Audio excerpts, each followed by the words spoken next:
ప్రపంచం కలగాలంటే మనస్సు అనేది అది శక్తివంతమైన తల్లి. కానీ జాగ్రత్తగా వాడాలి దాన్ని. మనస్సు అనేది ఏంటంటే దాన్ని కరెక్ట్ వాడటం తెలియపోతే నిన్నే చంపుద్ది, నిన్నే ఇబ్బందులు పెడుతుంది, నిన్ను నరకానికి దించుతుంది. మనసుకున్న శక్తి ఏంటంటే కరెక్ట్ అయిన పాయింట్లో వాడాలి. దాన్ని వాడకూడని పద్ధతిలో వాడితే ప్రాబ్లం జనంకలా కాదు, చివరికి మనకే వస్తుంది. మనసు కోతి లాంటిది మనసు కోతి లాంటిది కాదు, మనసు కోతి లాంటి దానికి కళ్ళు దాపిచ్చారు. అదే దానికి ఒక దెయ్యం పట్టుకుంది. అదే కోతికి ఒక తేలు కుట్టింది. ఇక అట్లా గమనించుకో.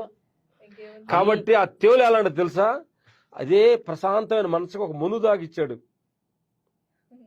చూడకూడదు దాన్ని చూశాడు, పోగొట్టు కూడా పోయాడు. ఆ కోతి మామూలు అది ఆల్రెడీ కోతి ఇన్ని జరిగినాయి కదా, అది మామూలు ఎలా కూర్చుంటది? ఏనదు.